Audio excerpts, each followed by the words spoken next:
Assalamualaikum warahmatullahi wabarakatuh. Baiklah, saya Ulfia Gilianti, NIM 2021 1434494, kelas 3M, Fakultas Keguruan dan Ilmu Pendidikan, Prodi PGSD, tahun ajaran 2022-2023, akan mensimulasikan tugas bahasa Indonesia yang berjudul Metode Pembelajaran. Metode pembelajaran merupakan sebuah cara yang digunakan guru untuk melaksanakan rencana, yaitu mencapai tujuan pembelajaran yang sudah disusun dalam bentuk kegiatan nyata atau praktis. Metode pembelajaran sudah bersifat praktis untuk diterapkan. Cangkupan metode pembelajaran lebih kecil daripada strategi atau model pembelajaran. Dengan kata lain, metode pembelajaran adalah cara yang digunakan guru dalam mengadakan hubungan dengan siswa pada saat berlangsung pembelajaran. Menurut Sujana tahun 2005. Faktor-faktor yang mempengaruhi metode pembelajaran. 1. Anak didik. Anak didik adalah manusia berpotensi yang menghajatkan pendidikan. Di sekolah, gurulah yang berkewajiban mendidiknya. Tujuan. Tujuan adalah sarana yang dituju dari setiap kegiatan belajar mengajar. Tujuan dalam pendidikan atau pengajaran ada berbagai jenis. Ada tujuan instruksional, tujuan kurikuler, tujuan institusional, tujuan pendidikan nasional. 3. Situasi. Situasi kegiatan belajar mengajar yang guru ciptakan tidak selamanya sama dari hari ke hari. Guru harus memilih metode pembelajaran sesuai dengan situasi yang diciptakan itu. 4. Fasilitas. Fasilitas merupakan hal yang mempengaruhi pemilihan atau penentuan metode pembelajaran. Fasilitas adalah kelengkapan yang menjunjang belajar anak didik di sekolah. 5. Guru. Setiap guru mempunyai kepribadian yang berbeda. Latar pendidikan guru diakui mempengaruhi kompetensi. Kurangnya penguasaan terhadap berbagai jenis metode menjadi kendala dalam memilih atau menentukan metode. Syarat-syarat metode pembelajaran. Menurut Ahmadi, dalam ASIH 2007, syarat-syarat yang harus diperhatikan dalam penggunaan metode pengajaran. 1. Metode pengajaran harus dapat membangkitkan motif, minat, atau gairah belajar siswa. 2. Metode mengajar harus dapat menjamin perkembangan kegiatan kepribadian siswa. 3. Metode pengajaran harus dapat memberikan kesempatan bagi siswa untuk mewujudkan hasil karya.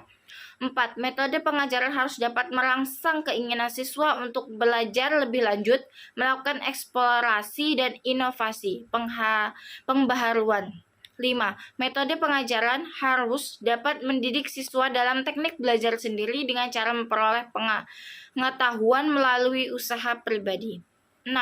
Metode pembelajaran harus dapat meniadakan penyajian atau sifat verbalitas atau pengantian dengan pengalaman atau situasi yang nyata dan bertujuan. 7. Metode pembelajaran harus dapat menanamkan dan mengembangkan nilai-nilai dan sikap utama yang diharapkan dalam kebiasaan cara belajar yang baik dan dalam kehidupan sehari-hari. Macam-macam metode pembelajaran. Menurut Jana 2002, macam-macam metode pembelajaran adalah sebagai berikut. Metode proyek, metode eksperimen, metode tugas atau resitasi, metode diskusi, metode sosiodrama, metode problem solving, metode karya wisata, metode tanya jawab, metode latihan, metode ceramah. Kelompok metode pembelajaran. Metode pembelajaran kontekstual. A. Investigation. Investigasi dapat diartikan secara kelompok atau individual. Metode ini dilakukan dengan cara melibatkan peserta didik dalam kegiatan investigasi, penelitian atau penyelidikan. Kegiatan peserta didik dimulai dari membuat perencanaan, penentuan topik, dan cara melakukan penyelidikan untuk menyelesaikan topik. Layaknya sebuah penelitian, maka sebelum peserta didik terjun untuk mengadakan investigasi, maka diperlukan rancangan. 1. Apa saja yang akan diinvestigasi? 2. Bagaimana cara melakukan investigasi? 3. Alat apa yang digunakan untuk menginvestigasi? 4. Bagaimana cara melaporkan hasil investigasi? Pelaksanaan metode investigasi dapat dilakukan dengan langkah-langkah berikut. Guru membagi peserta didik menjadi beberapa kelompok. Setiap kelompok terdiri atas 6 atau 5 peserta didik dengan karakter yang heterogen. Pembagian kelompok dapat berdasarkan atas kesenangan berteman atau kesamaan minat terhadap suatu topik tertentu. 2. Kelompok memiliki topik yang ingin dipelajari. 3. Kelompok menyusun rencana investigasi yang berisi waktu, tempat, strategi investigasi, alat investigasi, dan lain sebagainya. 4. Kelompok melakukan investigasi dalam berbagai subtopik yang telah dipilih. 5.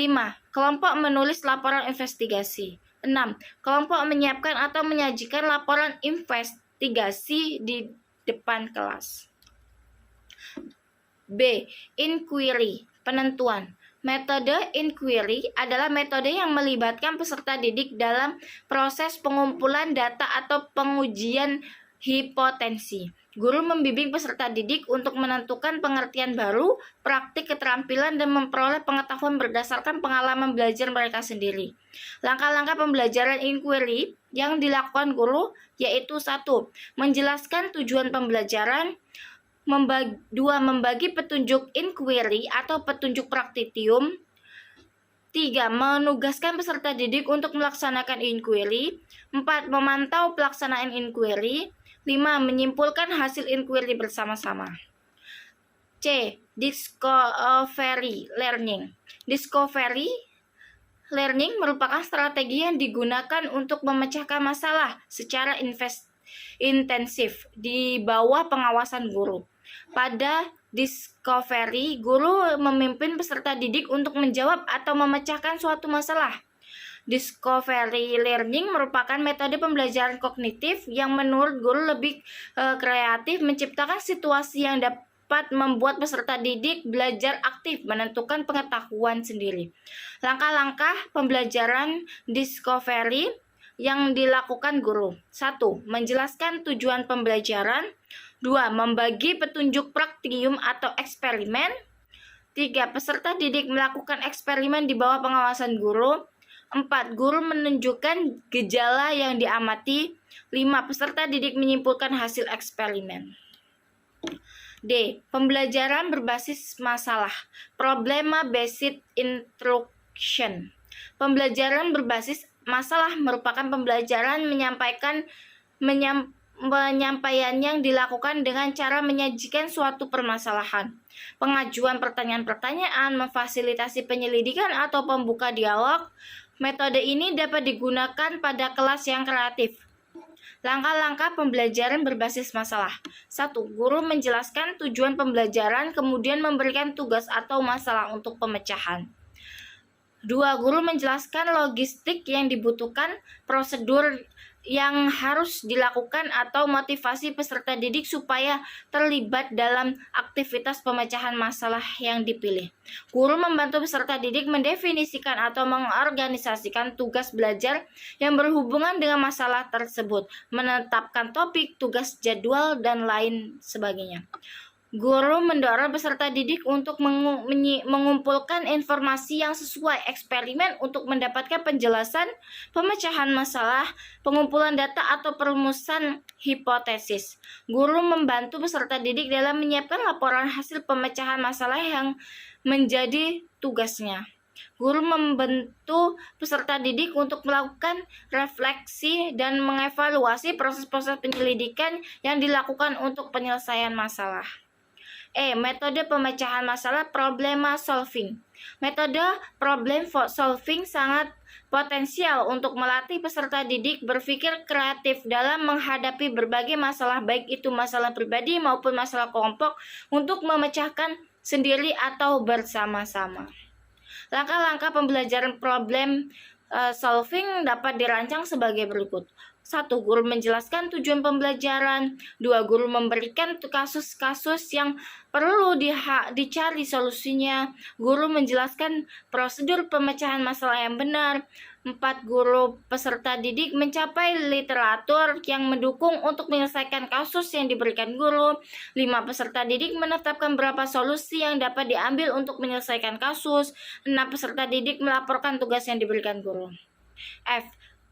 Mind mapping. Mind mapping merupakan salah satu bentuk pembelajaran yang digunakan melatih kemampuan menyajikan isi konten materi pembelajaran dengan kometan pemikiran. Mind mapping. Mind mapping dikembangkan oleh Tommy Buzan 2002 sejak lahir tahun 1960-an sebagai cara untuk mendorong peserta didik mencatat hal dengan menggunakan kata kunci dan gambar. Langkah-langkah mind mapping. 1. Guru menyampaikan kompetensi yang ingin dicapai. 2. Guru mengemukakan konsep atau permasalahan yang akan digapai oleh siswa. Permasalahan sebaiknya dipilih yang mempunyai banyak alternatif jawaban. Peserta didik mengidentifikasi alternatif jawaban dalam bentuk peta, pemikiran, atau diagram. Beberapa peserta didik diberikan kesempatan untuk menjelaskan ide pemetaan atau konsep pemikiran. 5. Dari data hasil diskusi, peserta didik diminta membuat kesimpulan dan guru memberikan peta konsep yang telah disediakan sebagai pembanding. 9. Metode role playing. Metode role playing atau bermain peran dilakukan dengan cara mengarahkan peserta didik untuk meniru aktivitas di luar atau mendramatiskan situasi ide karakter khusus. Guru menyusun atau memfasilitasi permainan peran kemudian ditindaklanjuti dengan diskusi. Selama permainan peran berlangsung, peserta didik lain tidak turut bermain diberi tugas pengamatan, perangkum, pesan tersembunyi, dan mengevaluasi permainan peran. Langkah-langkah pembelajaran. Guru menjelaskan tujuan pembelajaran dan kompetensi yang ingin dicapai. Guru memberikan skenario untuk dipelajari. Guru menunjukkan beberapa peserta didik untuk memainkan peran sesuai dengan tokoh yang terdapat pada skenario. Peserta didik yang telah ditunjuk bertugas memainkan peran maju dan bermain peran di depan peserta didik lainnya. Peserta didik yang tidak bermain peran bertugas mengamati kejadian khusus atau mengevaluasi peran masing-masing tokoh. Peserta didik merefleksi kegiatan bersama-sama. Simulasi. Simulasi merupakan langkah penetapan peserta didik pada metode situasi yang mencerminkan kehidupan nyata. Simulasi merupakan peserta didik untuk memainkan peran, membuat keputusan, dan menentukan konsekuensi. Simulasi dapat membentuk peserta didik untuk memahami faktor-faktor penting dalam kehidupan nyata, apa yang harus memiliki, dan bagaimana cara memiliki agar tidak menjalankan kehidupan tugas pekerjaan dalam lingkungan nyata. Metode pembelajaran simulasi dilakukan dengan langkah-langkah sebagai berikut. Sajian topik, prinsip simulasi, dan prosedur umum yang harus diikuti. Susun skenario dan demonstrasikan berbagai poin penting yang harus dilakukan peserta didik dalam mensimulasikan pekerjaan atau tugas. Atur tokoh yang akan mensimulasikan kegiatan pekerjaan dan tugas. Lakukan proses simulasi dan pantau terus-menerus. Betulkan prosedur, prinsip, dan belum mencapai skenario belajar. Refleksikan kegiatan simulasi bersama-sama, baik dari peserta didik yang melakukan simulasi, peserta didik yang hanya melihat simulasi, dan guru. 2. Metode pembelajar aktif konvensional. A. Ceramah dan bertanya question. Metode ceramah atau bertanya menjadi dasar dari sebuah metode pembelajaran lain. Metode ceramah dan bertanya merupakan strategi di mana guru memberikan presentasi lisan atau peserta didik dituntut menanggapi atau mencatat penjelasan guru. Supaya lebih jelas, metode ceramah dapat diselingi dengan tanya jawab. Ceramah digunakan untuk menjelaskan informasi dalam waktu singkat atau untuk mengalami atau menjelaskan tugas belajar. B.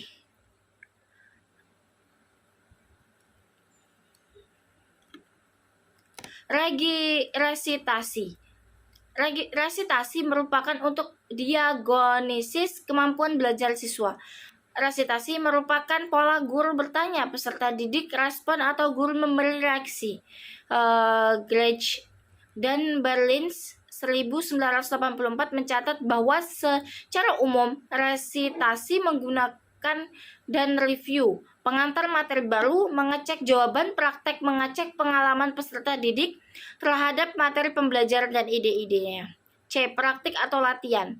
Praktik dilakukan secara materi pembelajaran dan sebaiknya dilakukan di luar jam pembelajaran atau setelah guru dilakukan demonstrasi. Drill digunakan ketika peserta didik disuruh mengulang informasi pada topik-topik khusus sampai peserta didik dapat menguasai topik yang diajarkan. Praktik dan latihan melibatkan pengulangan repetition untuk membantu peserta didik memiliki pemahaman yang lebih baik dan mudah mengingat kembali informasi yang sudah disampaikan pada saat yang diperlukan. 3. Metode diskusi. Metode diskusi secara umum menunjukkan kegiatan belajar mengajar yang tidak berpusat pada guru atau peran guru dalam pembelajaran tidak eksplisit. Penyampaian kompetensi pada mata pembelajaran teori yang sering menggunakan metode diskusi supaya peserta didik aktif atau memperoleh pengetahuan berdasarkan hasil temuannya sendiri. Beberapa metode diskusi yang memberi peluang untuk menciptakan suasana aktif atau menyenangkan antara lain: A. Panel atau debat. B. Jitsek. 4. Comparative learning. Comparative learning dilakukan dengan cara membagi peserta didik dari berbagai kelompok atau tim. Johnson dan Johnson 1945 menegaskan bahwa pembelajaran komparatif memiliki 5 elemen dasar, yaitu 1. Positive interdependence, yaitu peserta didik harus mengisi tanggung jawab pembelajaran sendiri dan saling membantu dalam kelompok lain atau kelompoknya. 2. Face-to-face interaction, yaitu peserta didik memiliki kewajiban untuk menjelaskan apa yang dipelajari peserta didik lainnya yang menjadi anggota kelompoknya. 3. Individual accountability, yaitu masing-masing peserta didik harus menguasai masing-masing anggota mampu berkomunikasi secara efektif. 4. Social skill, yaitu masing-masing anggota harus mampu berkomunikasi secara efektif, menjaga rasa hormat dengan sesama anggota dan belajar sesama untuk menyelesaikan konflik. 5. Group processing. Kelompok harus dapat menilai atau memiliki bagaimana tim mereka telah bekerjasama atau memiliki bagaimana agar dapat memperbaikinya. A. Student time. Achievement definition STAD. Strategi pembelajaran komparatif yang memadukan penggunaan metode ceramah, questioning, dan diskusi. Sebelum pembelajaran dimulai, peserta didik dibagi menjadi beberapa kelompok time dan tempat duduk ditata sedemikian rupa sehingga satu kelompok peserta didik dapat duduk berdekatan. B. Time Game Tournament TGT. Metode TGT memiliki time yang hampir sama dengan STAD. Metode TGT melibatkan aktivitas seluruh peserta didik tanpa harus ada pembedaan status melibatkan peran peserta didik sebagai tutor, teman sebaya, atau mengandung unsur permainan atau penguatan reinformation. Team Accelerated Interaction TAI. TAI merupakan kombinasi antara pembelajaran individual dan kelompok. Peserta didik belajar dalam tim yang heterogen sama seperti metode belajar tim yang lain, tetapi peserta didik juga mempelajari materi akademik sendiri. Masing-masing anggota tim saling mengecek pekerjaan tim temannya. D. Converting Integration, Reloading, and Competition. CIRC. CIRC merupakan metode yang komprehensif untuk mempelajari, membaca, dan menulis paper. Metode ini pengatur supaya peserta didik belajar atau bekerja dengan cara berpasangan. Learning Together. Learning Together merupakan metode pembelajaran komparatif yang dilakukan dengan cara mengelompokkan peserta didik yang berbeda tingkat kemampuan dengan satu organisasi. Johnson & Johnson, 1994. Masing-masing tim diberikan tugas atau proyek untuk menyelesaikan bersama. Masing-masing anggota tim mengambil bagaimana bagian proyek yang sesuai dengan minat atau kemampuannya. F. Number Head Together. Number Head Together merupakan metode pembelajaran diskusi kelompok yang dilakukan dengan cara memberi nomor kepada semua peserta didik dan kuis tugas untuk diskusi jawaban atau pemecahan yang benar dalam kelompoknya. Kelompok memastikan setiap kelompoknya dapat mengerjakan. G. Make a match. Mencari pasangan. Metode pembelajaran Make a Match merupakan metode pembelajaran kelompok yang memiliki 2 orang anggota. Masing-masing anggota kelompok tidak diketahui sebelumnya, tetapi dicari berdasarkan kesamaan pasangan. Misalnya, pasangan soal dan jawaban. H. Think, Find, and Share. Metode Think, Find, and Share merupakan metode pembelajaran dilakukan dengan cara sharing terhadap antar siswa. Metode ini dapat digunakan sebagai umpan balik materi yang diajarkan guru. Pada awal pembelajaran, guru menyampaikan materi pembelajaran seperti biasa. Guru kemudian menyuruh 2 orang peserta didik untuk duduk berpasangan dan saling berdiskusi. Pembahasan materi yang disampaikan guru, pasangan peserta didik saling mengoreksi kesalahan masing-masing dan menjelaskan situasi diskusi di kelas. Guru menambah materi sebelum dikuasai peserta didik berdasarkan penyajian hasil diskusi. I. Peer tutoring. Istilah peer tutoring mengandung makna yang sama dengan tutor teman sejawat atau pen teaching. Silberman 2006 dalam VIA 2009 menjelaskan bahwa peer teaching merupakan salah satu pendekatan pengajaran yang menurut seorang peserta didik mampu mengajar pada peserta didik lainnya. Dalam pendekatan peer teaching, siswa dituntut untuk aktif berdiskusi dalam sesama temannya atau mengerjakan tugas-tugas kelompok yang diberikan oleh guru, baik tugas itu dikerjakan di rumah maupun di sekolah. Terima kasih, mungkin itu saja yang bisa saya jelaskan tentang simulasi metode pembelajaran. Wassalamualaikum warahmatullahi wabarakatuh.